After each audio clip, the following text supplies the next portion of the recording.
Hello दोस्तों, UP TGT history में आपका स्वागत है। दोस्तों हम लोग देखने वाले हैं यूपी टीजीटी पीजीटी, ये हमारा केबीएस एनबीएस और बिहार टीजीटी पीजीटी के अंतर्गत हम लोग आज देखने वाले हैं दोस्त बंगाल में कौन कौन सी व्यवस्थाएं चली कृषि से संबंधित। तो आइए आज देखने वाले हैं। तो सबसे पहली व्यवस्था जो चली है दोस्त कृषि से संबंधित जो चली है वो है स्थायी भूमि बंदोबस्त या जिसे कहते हैं जमींदारी प्रथा। तो सबसे पहले कौन सी प्रथा चली है भैया? जमींदारी प्रथा। तो इसके अंतर्गत समूचे ब्रिटिश भारत के क्षेत्रफल का लगभग 19% हिस्सा शामिल था। यह व्यवस्था बंगाल, बिहार, उड़ीसा तथा उत्तर प्रदेश के वाराणसी तथा उत्तरी कर्नाटक के क्षेत्रों में लागू थी। तो इस व्यवस्था के अंतर्गत जमींदार जिन्हें भूमि स्वामी के रूप में मान्यता प्राप्त थी को अपने क्षेत्र में भू राजस्व की वसूली कर उसका 10वां अथवा 11वां हिस्सा अपने पास रखना होता था और शेष हिस्सा कंपनी के पास जमा कराना होता था। इस व्यवस्था के अंतर्गत जमींदार काश्तकारों से मनचाहा लगान वसूल करता था और समय से लगान न देने पर काश्तकारों से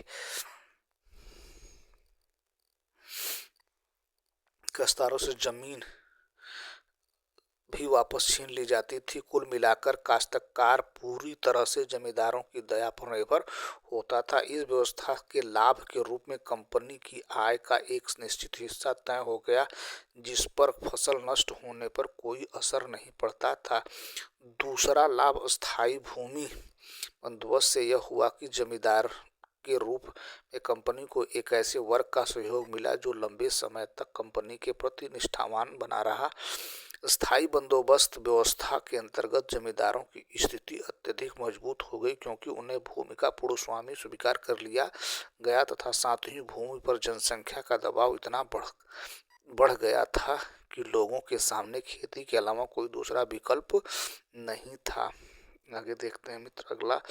अगला जो भूमि व्यवस्था थी वो थी भैया रैयतवाड़ी व्यवस्था। रैयतवाड़ी व्यवस्था के बारे में आइए जान लेते हैं दोस्त। रैयतवाड़ी व्यवस्था तो अंग्रेजों द्वारा भारत में भू राजस्व वसूली हेतु लगान लागू की गई यह दूसरी व्यवस्था थी, जिसका जन्मदाता थॉमस मुनरो और कैप्टन रीड को माना जाता है। दोस्तों ये मोस्ट इम्पॉर्टेंट है, पूछा जाता है मोस्टली एग्जामों में कि रैयतवाड़ी व्यवस्था के जनक कौन है। तो यह है थॉमस मुनरो और कैप्टन रीड को माना जाता है। 1792 ईस्वी में कैप्टन रीड के प्रयासों से रैयतवाड़ी व्यवस्था को सर्वप्रथम तमिलनाडु के बारामहल जिले में लागू किया गया। तमिलनाडु के अलावा यह व्यवस्था मद्रास, बम्बई के कुछ हिस्से, पूर्वी बंगाल, आसाम, कुर्ग के कुछ क्षेत्र में लागू की गई। इस व्यवस्था के अंतर्गत कुल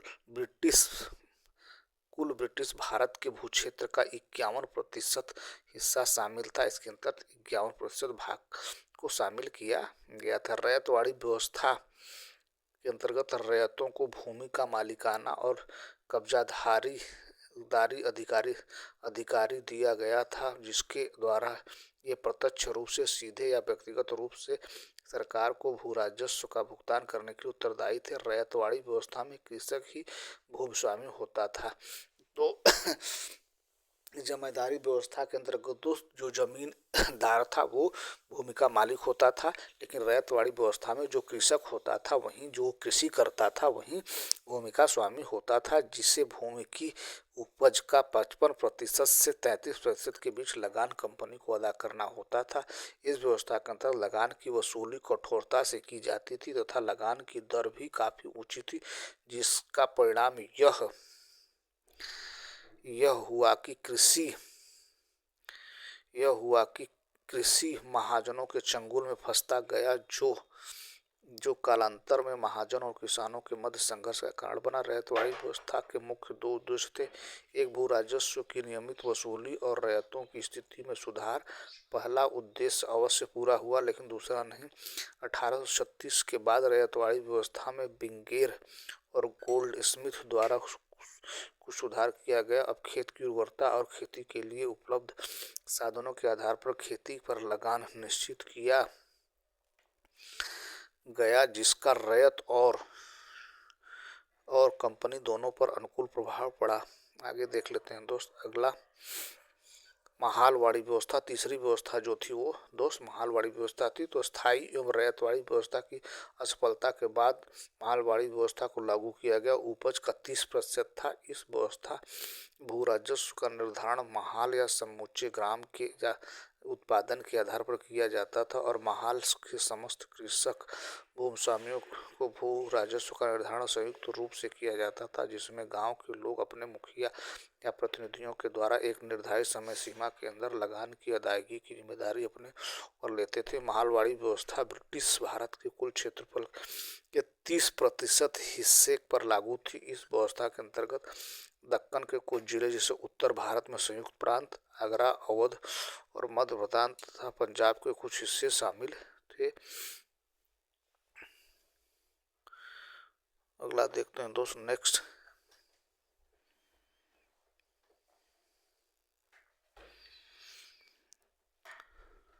महालवाड़ी व्यवस्था बुरी तरह असफल हुई क्योंकि इसमें लगान का निर्धारण अनुमान पर आधारित था। इस विसंगति पर लाभ उठाकर कंपनी के अधिकारी अपनी जेब भरने लगे। कंपनी को लगान वसूली पर लगान से अधिक खर्च करना पड़ता था। इस व्यवस्था का परिणाम ग्रामीण समुदाय के विखंडन के रूप में सामने आया। सामाजिक दृष्टि से यह व्यवस्था विनाशकारी और आर्थिक दृष्टि से विफल सिद्ध हुई। बंगाल में जूट, पंजाब में गेहूं, बनारस, बिहार में बंगाल, मध्य भारत में मालवा के अफीम के व्यापार के लिए पोस्ते की खेती, बर्मा में चावल जैसे वाणिज्य फसलों को कंपनी के शासनकाल में उगाया जाता था। वाणिज्य फसलों से जहां व्यापारी वर्ग तथा सरकारी कंपनी को अनेक तरह से लाभ मिले, वहीं किसानों की इससे गरीबी और बढ़ गई। व्यापारी वर्ग खड़ी फसलों को खेती में ही कम कीमत पर क्रय कर